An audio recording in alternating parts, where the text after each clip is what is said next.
should I be buying the Mini 4 Pro? Should I be upgrading from the Mini 3 Pro? I just bought the Air 3. Should I get the Mini 4? I have the Mavic 3. Should I get the Mini 4?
What's going on, guys? This is Eddie, aka Mr. Eddie Nunez, with the cutest little man purse. This is gonna be my little man purse all fall, all winter, all summer long. Summer 2024, you better watch out. So today, as promised from yesterday's video, or from the previous upload, I am at Lake George testing day 2 of the Mini 4 Pro. And this video is definitely sponsored by DroneWorks, because DroneWorks is the place that makes these trips happen for me. DroneWorks is also the place that sends me these amazing equipment, such as the Mini 4 Pro. And today I am here to fly the Mini 4 Pro with the RC2, testing out the capabilities of OcuSync 4, also testing out the capabilities of the Mini and this ultra high dynamic range that I am facing today here at Lake George. Is not quite peak fall foliage just yet, but it does look amazing over here. It looks so beautiful. So I'm so happy to be testing out this equipment here, the Mini 4 Pro. So today is day 2 of me testing out the Mini 4 Pro, and I'm so happy that I'm out here flying this drone in such a great, beautiful environment without any wind. So happy that I did this trip, and the Mini 4 was the one that motivated me to come up north. And today I wanna just go ahead and give you my second impression. So a follow-up to my first impression of flying this drone. You know, yesterday's video, I called out 3 things and the top 3 reasons why I would buy this drone. Number 1 being the omnidirectional sensor, number 2 being OcuSync 4, and number 3 being HDR in the camera. So some of you probably say, hey, Eddie, this is too premature of you to be doing a first impression video on your first flight. Well, that's why it's called the first impression video, because it is my first flight. But I might have been a little early on the top 3 things. So I wanna go ahead and follow up with today's video. So today's gonna be just strictly flying this over here. I'm gonna go ahead and kill all 3 batteries. I'm also gonna do a hyperlapse with the Mavic 3 Pro. And just so I can kind of feel the difference, but I mean, we're not comparing a Mavic 3 to a Mini 4. We're not comparing a mini drone to a full-size foldable drone. That's just mind-boggling. But I'm just gonna go ahead and throw it up there just so I can kind of see. There's a little bit of wind here, so I just kind of wanna see the difference there, but we're not comparing image, we're not comparing anything. If anything, we're comparing maybe transmission system. But this video is not gonna be a comparison video. Again, it's gonna be my second impression flying the Mini 4 Pro. So let's go ahead and get this little guy up in the air.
right, so we just landed this little guy, killed all 3 batteries. Let me go ahead and give a plug again to DroneWorks. If you are considering buying the Mini 4 Pro, I'm sure you just liked the montage that I shot. I'm sure you liked the video quality. It is just incredible that this drone delivers 4K 60 with such dynamic range. I mean, the quality on this is ultra high, not only for video, but also photographs, as you saw. Just some tremendous camera shots. And now, you know, if you are considering buying the Mini 4 Pro, I have to, again, plug in DroneWorks. Please check them out. I'm gonna leave a link in the description below. It is the best place to get your drones because not only are you supporting small business, but also Zach and team is incredible individuals over there that do so much for the community, and you won't regret buying your Mini 4 Pro. I had to mention my name, Mr. Eddie Nunez, at checkout, and he might throw you a bone of some sort, maybe a t-shirt, maybe some stickers, but you might get something and you'll be surprised. So, you know, thinking about my second impression of the Mini 4 Pro, I forgot to mention quite a few things yesterday, which I think are noteworthy. For starters, this gimbal the gimbal cover is absolutely game changer. This thing, it is so easy to clamp on. So easy to clamp on that you can do it in just seconds. And I like, for the first time, you know, one big problem of the mini drones before is that the propellers kind of flop everywhere. As you can see, the propellers just flop everywhere. And now what DJI has decided to do is include this this cover here, right? This clamp. Similar to the Air series, similar to the Mavic 3 series, right? They all have a device like this that cover the propellers and hold it in place. And a lot of times it holds the gimbal as well. So I know they did something similar for the Air 3, and now we have that on the Mini 4. And at first this thing was like a puzzle for me to install, but now I got it. You just gotta put your propellers facing down. You put this here, just like this, and then you wrap it around.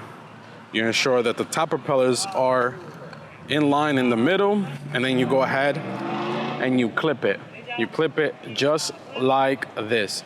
Super easy to do, and so convenient, because when you throw this little guy in any sort of bag, right? That's what this is meant for, to carry around daily. When you throw, I hear a drone up there. I hear a drone, but when you throw this little guy anywhere, you're not gonna damage your propellers, and you need your propellers in order to fly.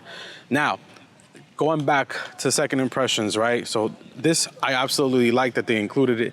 Second, this drone has a light at the bottom now. It has the floodlight, the light that turns on when you're landing. The other previous mini drones, correct me if I'm wrong, keep me honest here in the comments below. The other mini drones did not have this. This now does. I like that. In certain situations where I want to see the drone, I can just turn on that light and see it. Also when landing in dark areas, I do appreciate that light. So I like that the Mini has it. Now, I just said in certain situations, I want to see where the drone is at. You know what else the Mini 4 comes with? You know what else the Mini 4 comes with? It comes with those AR features. So AR return to home, the home point on the screen on my remote. I think that's phenomenal. And going forward, I would love, and I know that DJI will continue to put this on all their drones. Now let's follow up with my first impressions from yesterday, from the previous video, because you might not be watching this yesterday. I said 3 things that I like about this drone. The omnidirectional sensor, number 1. The OcuSync 4, number 2. And the HDR 4K video capability, number 3. And they all hold true today. I have my laptop with me because I'm heading back home down to New York City, but I went ahead and was a little bit selfish, if you will. I took out the SD card and I dumped it onto my computer, and I just kind of wanted to see, because it's 11 o'clock right now. I'm getting some, actually 11:49, so approaching 12 noon. We got some harsh shadows, some harsh lighting, and I kind of wanted to see to make sure I didn't ruin my shot. I'm in Lake George, as I mentioned. We got that beautiful, iconic steamboat, and in some instances, I was facing the sunlight directly, and I wanted to make sure that I didn't kill my shot. And I went ahead and reviewed a lot of that footage as I'm demonstrating to you, and it was amazing. It was just so incredibly well done for a Mini 4 Pro, for a mini drone. Now, the last thing I want to mention as my second impression, if you will, is I forgot how much I miss vertical shooting, vertical video, vertical photos. Just the ability to swap this camera with a press of a button from landscape to a vertical mode, to a portrait mode is simply amazing. And I know I'm using the word amazing too much and I don't want to sound, repetitive, but that's what this is. It's amazing. Now, with the Air 3, with the Mavic 3, we did get vertical guidance, but it's not true vertical as we all know, right? It's just giving us a nice grid so we can kind of frame our shot, but in post we have to go ahead and crop it to a vertical video or vertical photo. With this is native, right? Just like the Mini 3 Pro. But the reason why I'm calling it out is because I forgot how great it is to shoot vertically.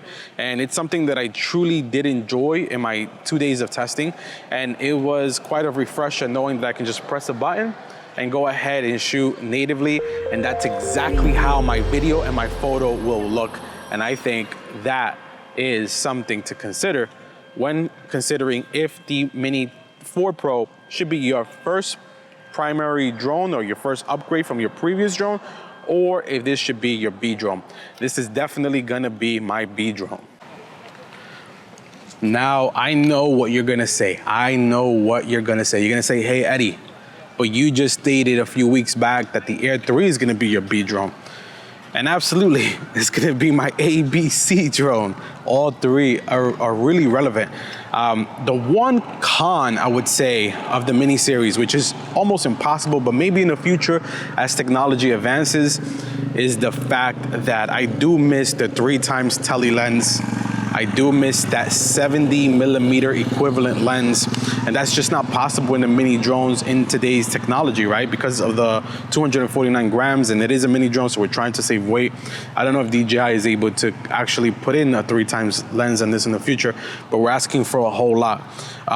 So that's what I mean about, I will still continue to use the Air 3. I think if I had to stack rank them, it would be, and it all depends, and I hate to stack rank because it's not a one size fit all.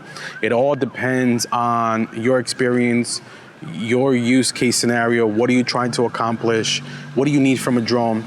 But speaking from the perspective of Eddie, speaking from the perspective of Mr. Eddie Nunez, if I had to stack rank these drones, it would be obviously the Mavic 3 Pro Cine as my number one, the Air 3 as my number 2, and the Mini 4 Pro as my number 3. That's how I would put it on my lineup.